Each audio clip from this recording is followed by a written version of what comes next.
Hello, in this webcast we're going to be looking at the X-Men Days of Future Past trailer, which was published recently. My name is Palmer, And I'm Wilhelm. and this is the first of a series of new webcasts. I think we're going to call this Moviefrog. Yeah, sounds very original. Absolutely. We ran a series of podcasts in the past called the Frog Fear podcast, and now we're going to do a series of podcasts about movies, which we're going to call Movie Frog. Anyway, Yeah, I think just have some sort of theme going on so it's easier to find and absolutely. I think first thing to do is to take a good look at the trailer. This is the official trailer for X-Men Days of Future Past.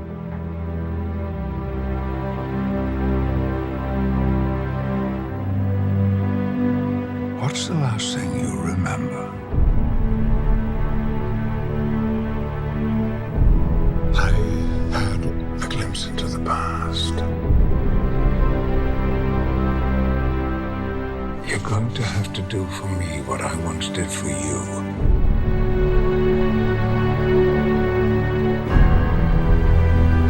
You'll need me as well. Side by side to end this war before it ever begins. So, I wake up in my younger body, and then what? Find me. Convince me of all of this. It's going to take the two of us. And where do I find you? A different path. A darker path. Logan, I was a very different man. Lead me. Guide me. Be patient with me. Patience isn't my strongest suit.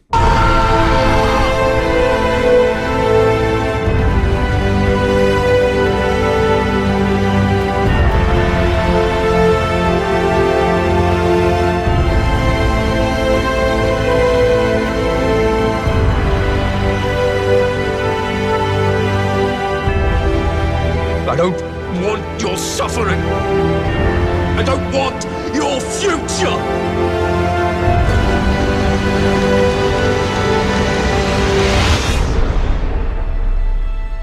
Please. We need you to hope again.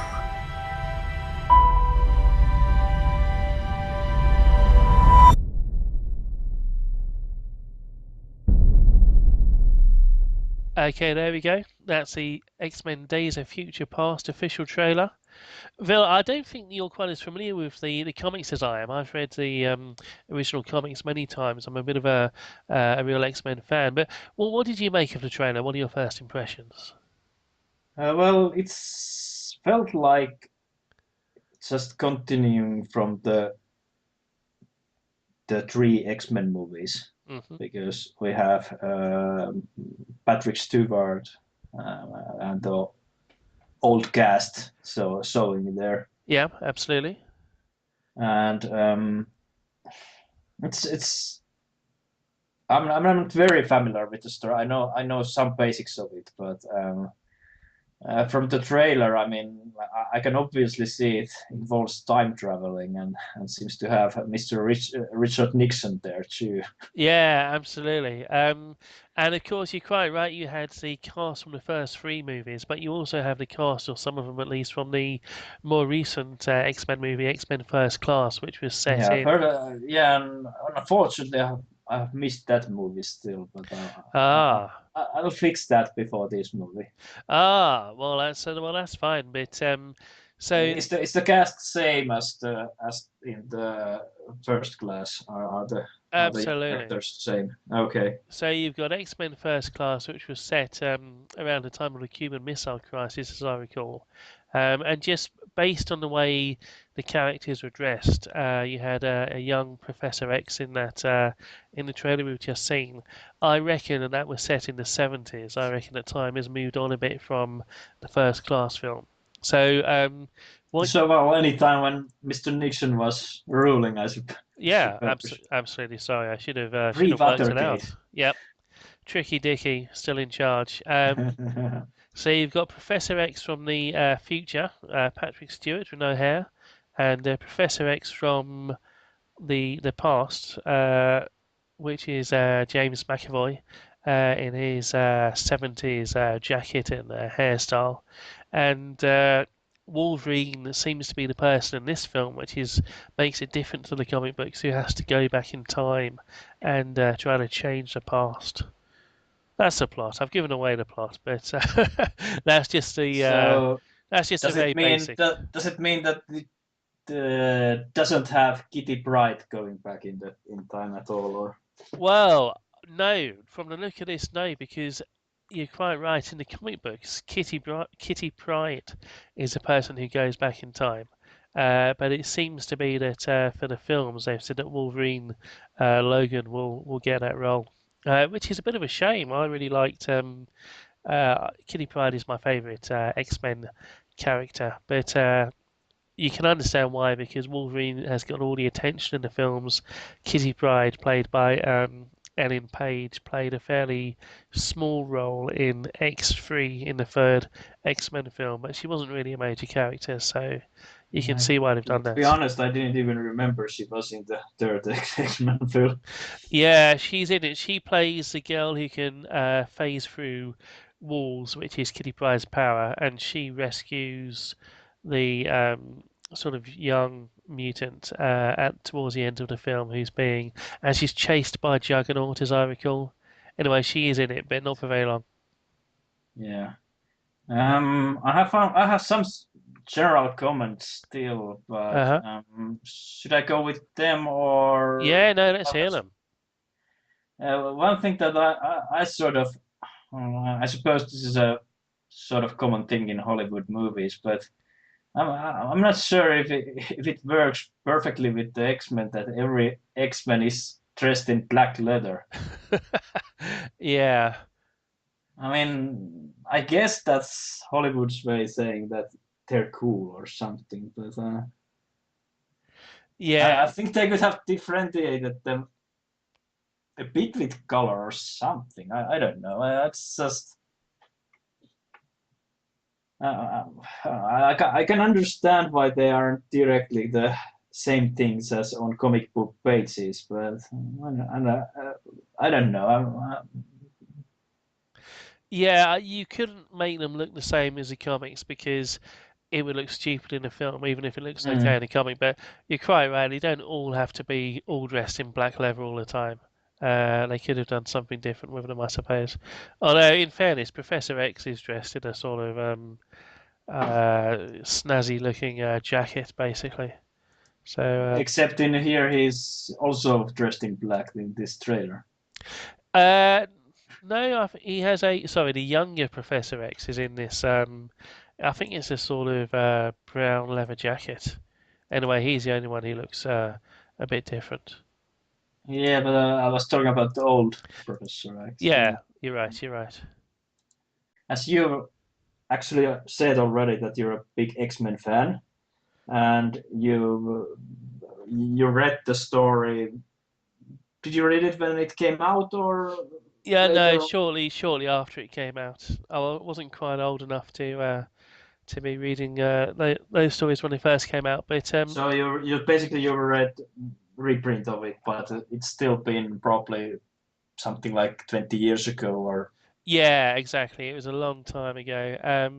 The original story, it was quite dramatic when it first appeared. A lot of So it was exciting for you. It was a memorable story when you read it yeah, I mean, it's back not. in the time because I've only had.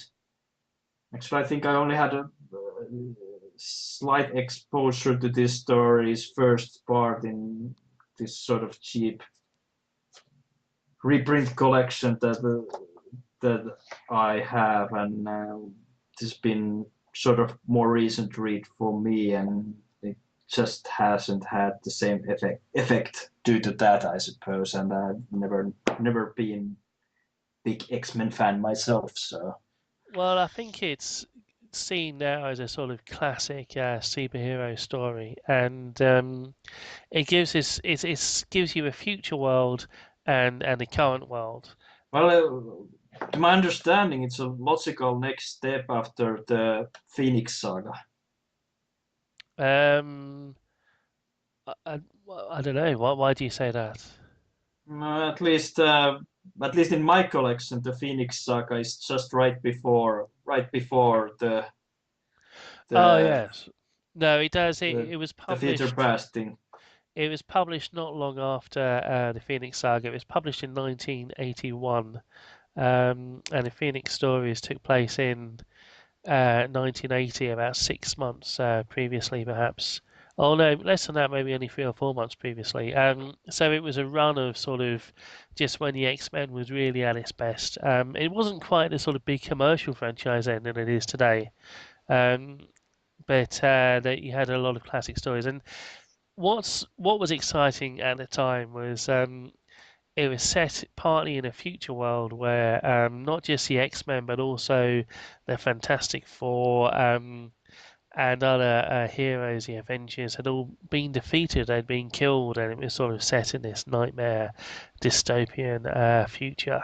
And I think there's been quite a few stories since then that have played with that theme, a sort of a world where the superheroes lost in some way. I mean, Watchmen has that to some extent, and The Dark Knight Returns has that to some extent, but X-Men: Days of Future Past was, I think, the first book to really do that, or certainly the first one that got a lot of attention. The first one that I read, at least. So that was quite seemed like sort of quite a dramatic, quite a clever thing to do at the time when I read it. Uh, and then, of course, you have the main character, Kitty Pryde, goes back in time to try to change the future. She's trying to wipe out her own timeline, but you get to see what happens to the characters in the future, the characters that you've been reading about, the storyline cuts between the present day, the storyline that you've been reading about, and the future. So you get to see what's happened to the characters, and some of them have died, and some of them have got married, and that was sort of really exciting to read at the Horrible time. fates. Yeah, horrible fate. So yeah, it was a really good read at the time. And one thing, like I said, I'm by no means expert when it comes to X-Men comics, but to me, what seems to stand out from X-Men, and this is probably something that you can comment on, is that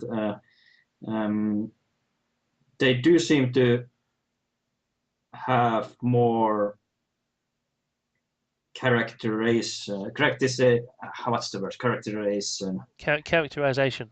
Yeah, characterization more than your average comic book. Yeah, in a way that the villains too are a bit more than just evil guys. Yeah. Especially Magneto, I suppose. Well, again, I mean, this is one of the things, and this is actually in the trailer. So if you just watch the trailer, then I'm hopefully not giving anything away because it's made very clear in the trailer that in the present day in the comics, Magneto and the X-Men, Charles Xavier in particular, are enemies, but in the future world, they turn out to be allies. They've joined forces to try to save themselves and to save mutants in general. So that was quite a twist for readers. But yeah, Professor Xavier and his adversary Magneto are both sort of very well fleshed out. Well, Magneto even more so, really, the villain most of all, actually has a bit of character, which is a little bit unusual for a comic. Yeah, it's good. I mean, I hope they can. I mean, they.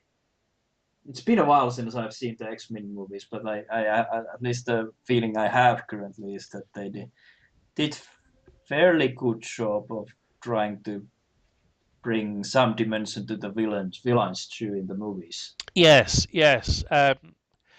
Well, yeah. Although I guess they could have done it better, but Well, yes, but there was an effort still. Let's put it like that.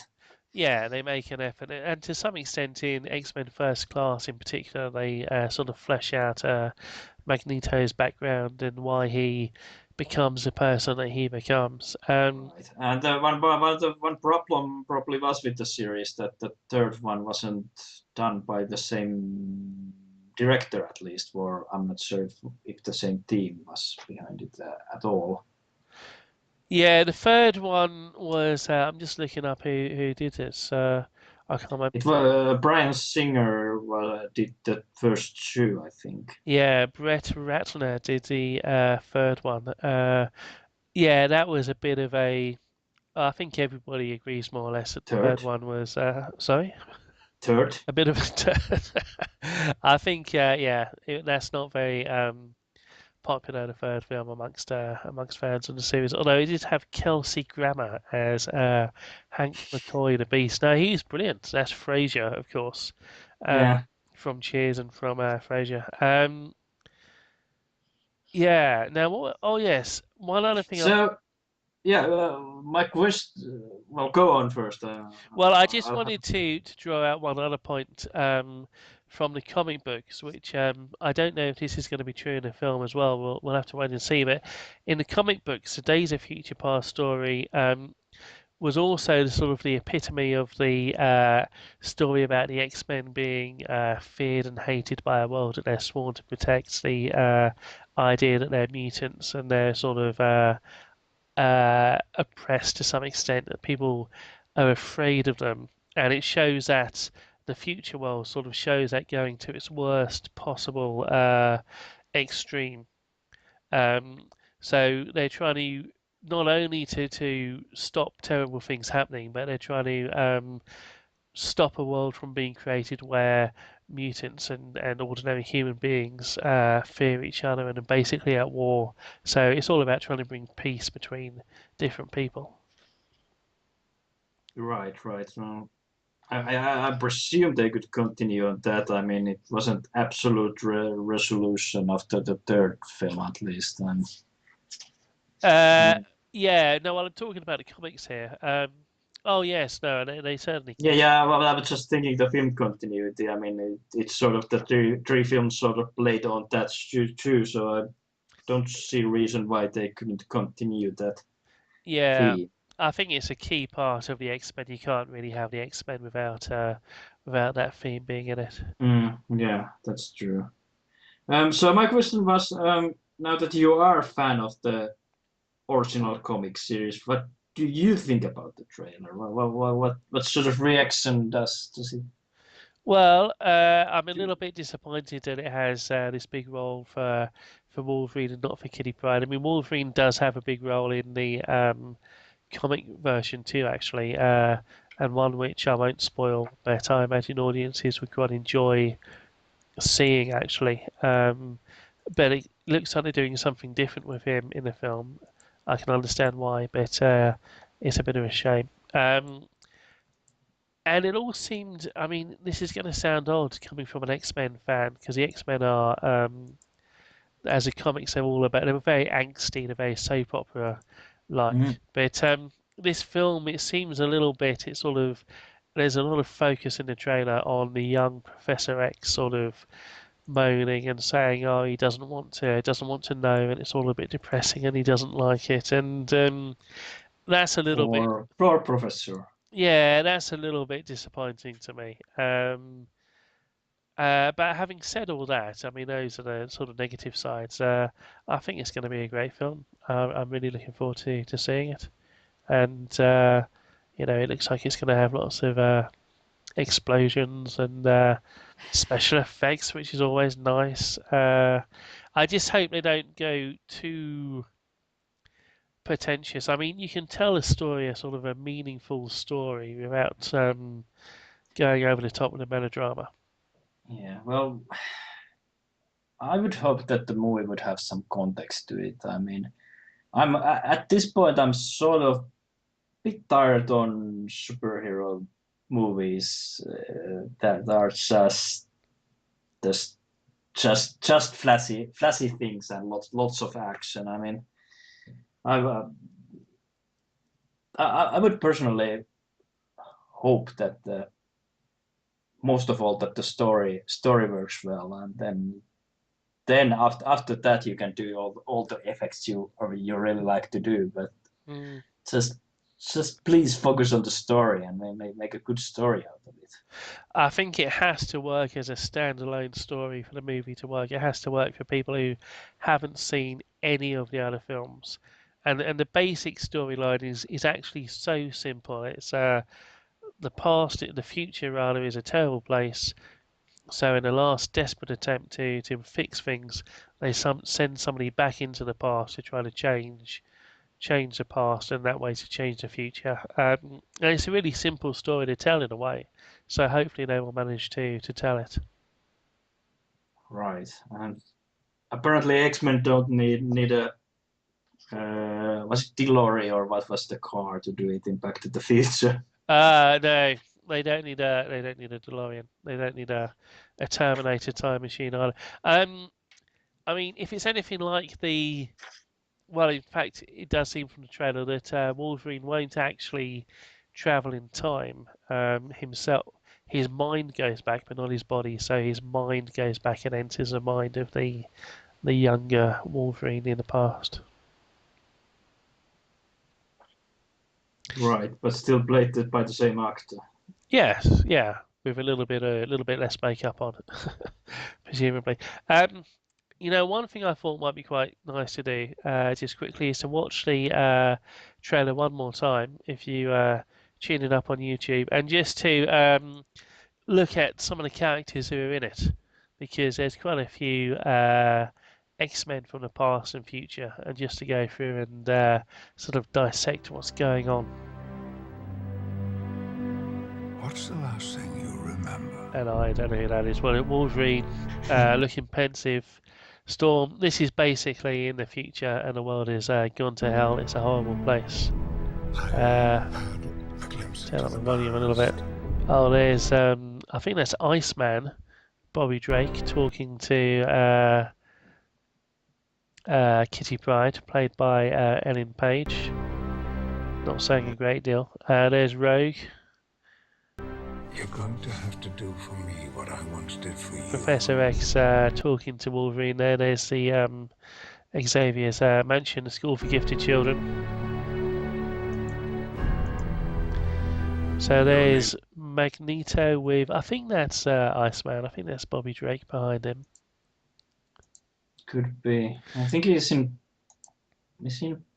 prison, or? No, they seem to be friendly. I don't know. There's Bishop. I assume that's Bishop with the gun and the dreadlocks.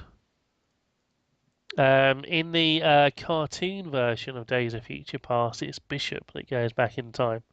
In one of the X-Men cartoons. Not sure who these people are. Although that's the woman with the red hair hanging down. I think that's probably Psylocke, who is Betsy Braddock. Side by side to end this war. Before it ever begins. So Charles Xavier talking about ending this war. So, I wake up in my They're younger going to send body him back and in then time. Find me. So here we go from the old Professor Xavier to the young Professor Xavier, and that's definitely in the 70s there, I think. Convince me of all of this. It's going to take the two of us. Yeah, so this is an interesting little plot point. Magneto is saying, well, you're going to need to get me and Xavier together. But in the past, of course, Xavier and Magneto are enemies. So that's easier said than done. patience isn't my strongest suit.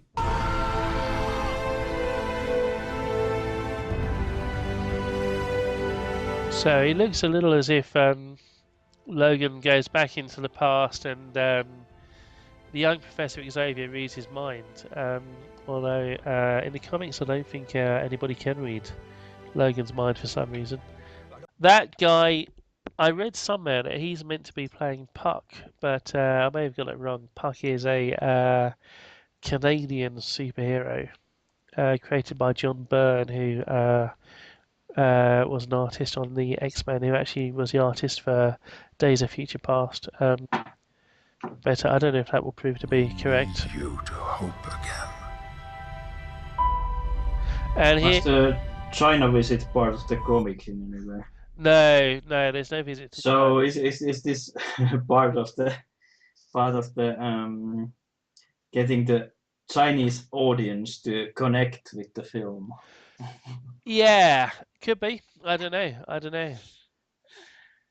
Because that has been quite a talk of late about the Hollywood movies trying to sort of please the Chinese audience to have sort of Chinese scenes to add it to them. I think the Iron Man movie was the Oh, really? latest to have extra scenes in China release Uh-huh. just to please the audience. Oh, well, that's cool. I mean, presumably there's some money in doing that if I can Yes, put it there that was way. some. If I recall correctly, there was some Chinese actor or something showing up in Chinese version of the Iron Man for a few scenes. Ah, And good that's stuff. not present in European version or American version, if I remember correctly. I hadn't known that. That's really interesting, actually. So they'll actually add in some stuff for Yeah, but the China. very minimal stuff, but still. Wow. Um, and in the end of And this, possibly removed something, I don't know. yeah. Uh, And just have to add this before I forget. I really like the sort of the poster approach to the whole movie. It sort of has this 70s vibe to it. yes. Yeah. That's pretty nice with the blue and red colors and the photoshopping done there. It sort of has this, especially the blue that's sort of remind somehow bring me back to the back in time, which probably is Ah, the meaning okay. of the.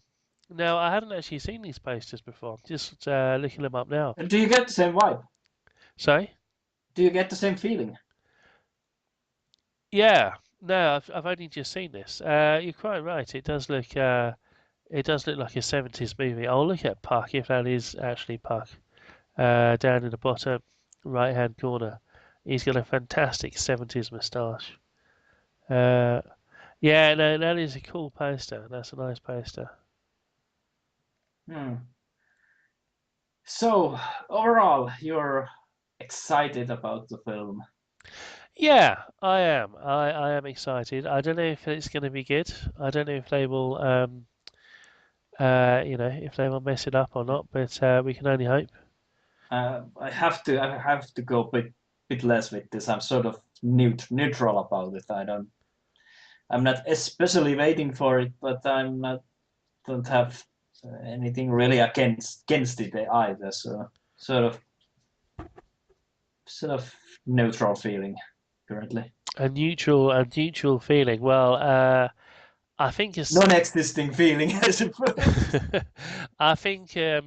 I mean, if they mess this up, it will be a bit of a disappointment because it really is one of the classic superhero movies, classic superhero stories, I should say. Well, I might be impressed if I go with not too much expectations. So Yeah, that's true. that could be a good tactic. That's true. It may work out. It may work out. Well, I think we've had a good look at this trailer. Sure. Is there anything else that you want to highlight? No, I think that's about it. So we'll see if the X-Men will go and what's going with the franchise after that. I will be interesting if they go with the young versions as I sort of suspect, or will they go with the old versions again, or what will they do? Well, yeah, it will be interesting. Although I think this storyline might be a sort of an obvious ending for the older versions. Yeah, it's sort of interesting though that this usually they do the